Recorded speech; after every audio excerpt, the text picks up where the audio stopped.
بسم الله الرحمن الرحيم والصلاة والسلام على رسول الله أما بعد.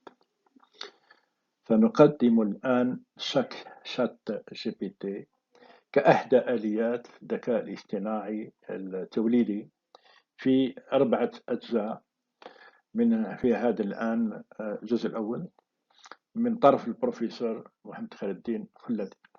Donc on va voir aujourd'hui un des outils à la mode, ChatGPT, comme un des outils de l'intelligence artificielle générative, en 4 parties, donc 4 vidéos, présentées par le professeur Mohamed Khalidin Khouladi. Ces 4 vidéos ont été faites pour un peu démystifier un petit peu les chatbots en général et ChatGPT en particulier.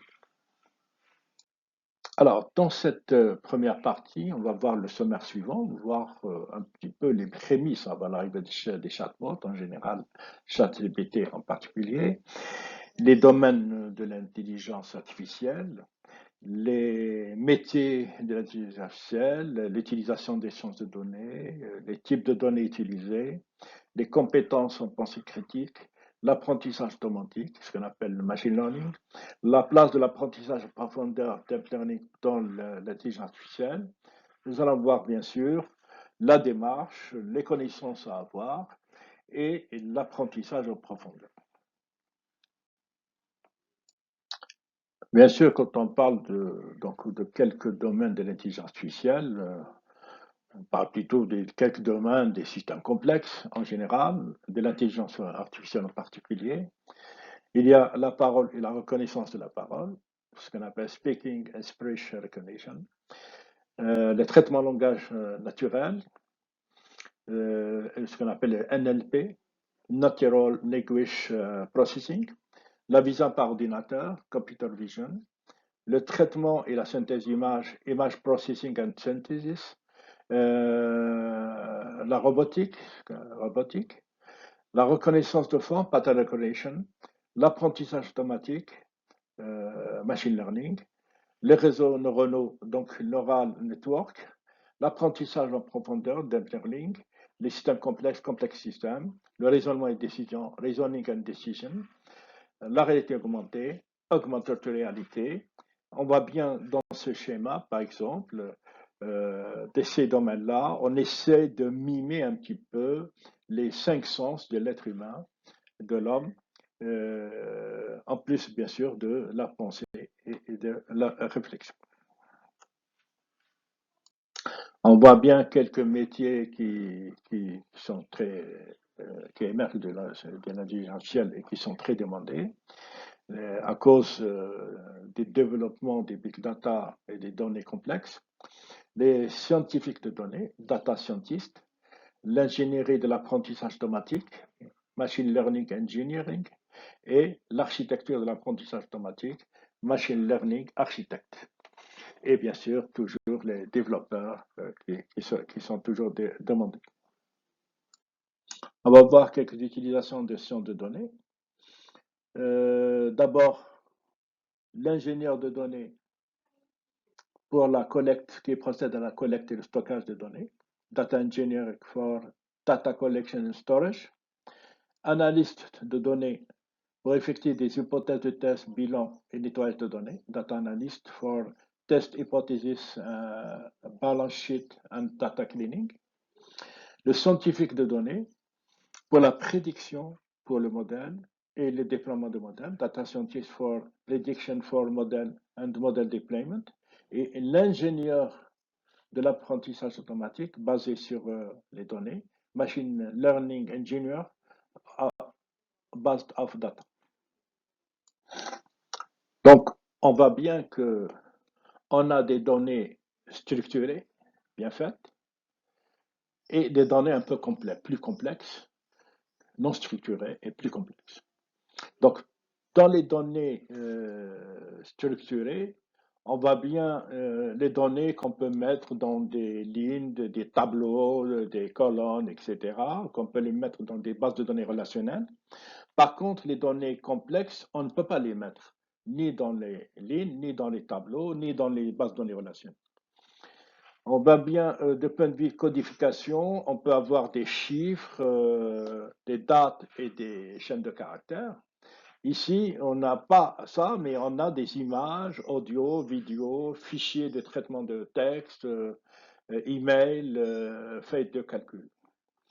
De point de vue entreprise, on constate à peu près que 25% de données sont structurées et 75% qui ne le sont pas. On voit bien aussi que ça nécessite pour les données structurées peu de stockage, d'espace de stockage.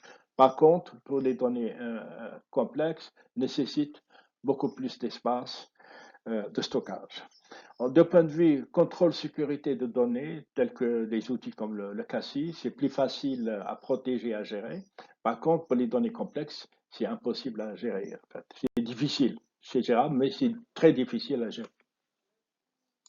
Les compétences en pensée critique, ce qu'on appelle critical thinking skills, d'abord, dans un premier temps, l'observation, c'est la capacité de remarquer et de prévoir des opportunités, la capacité de détection des problèmes et d'entrevoir des solutions, de point de vue analyse, la collecte, la compréhension et l'interprétation des données et autres informations et connaissances, de point de vue inférence, savoir tirer des conclusions sur la base de données pertinentes et compter sur des informations, des connaissances et des expériences personnelles.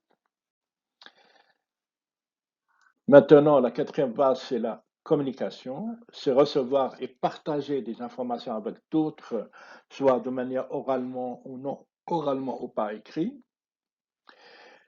Et bien sûr, la dernière phase, c'est la solution du problème, le collecte d'analyse et de communication d'informations pour identifier et dépanner et sortir une solution, évidemment. Maintenant, on aborde l'apprentissage automatique, machine learning. L'apprentissage automatique consiste en fait à développer un modèle en se servant d'un algorithme d'optimisation pour minimiser les erreurs entre le modèle et les données à notre disposition d'une manière simple, hein, pour simplifier. Donc, les modèles, on en compte beaucoup, hein, comme par exemple les modèles linéaires, les arbres de décision ou encore les supports vecteurs machines, ce qu'on appelle les SVM. Donc, chacun venant soit avec son algorithme d'optimisation. Pour les modèles linéaires, nous avons la descente du gradient. Pour les arbres de décision, nous avons l'algorithme carte. Et pour les SVM, nous avons l'algorithme, la marge maximum. Maintenant, on va essayer de voir la place du deep learning dans l'IA. Effectivement, quand on y regarde, le système qui englobe tout, c'est les systèmes complexes. À l'intérieur du système complexe, nous avons l'intelligence artificielle. Donc, c'est un ensemble de systèmes d'imitation de la pensée et des actions humaines ou de l'homme. Et à l'intérieur, nous avons machine learning, l'apprentissage automatique, systèmes qui apprennent sur la base des grands ensembles de données structurés. Et à l'intérieur, nous avons bien sûr l'apprentissage en profondeur, le deep learning, ces systèmes qui apprennent par des réseaux de neurones sans être guidés par l'homme. Alors, de point de vue démarche, en gros, on va dire que c'est un algorithme basé sur les réseaux neuronaux. Le temps d'apprentissage est de environ quelques mois, environ 3 à 4 mois. Il faut consulter les sites traitant du domaine pour entamer des choses sur l'apprentissage en profondeur, sur les deep learning. Il faut avoir suffisamment de connaissances sur la science des données, data science.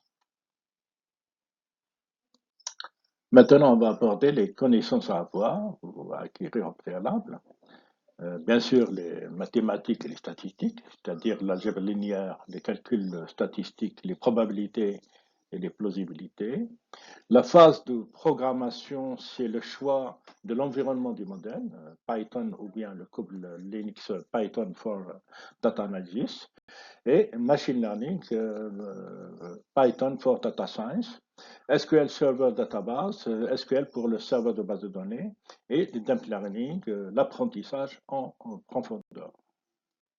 Pour ce qui est de l'apprentissage, donc on développe les réseaux neuronaux artificiels, qui est un réseau en fait de fonctions connectées entre elles.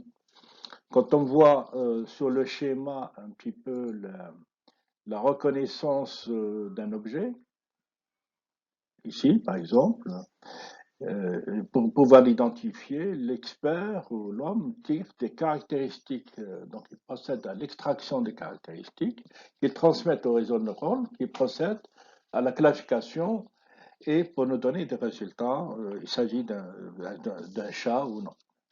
Par contre, pour le deep learning, si on lui donne une image d'un objet, immédiatement, on le transmet au réseau de neurones qui procède d'abord automatiquement à l'extraction des caractéristiques et à la classification pour nous donner le résultat, il s'agit d'un chat ou non. Voilà, maintenant nous avons terminé les prémices un peu de ChatGPT et nous allons dans la prochaine partie rentrer dans le vif du sujet. Merci pour votre attention. À la prochaine partie.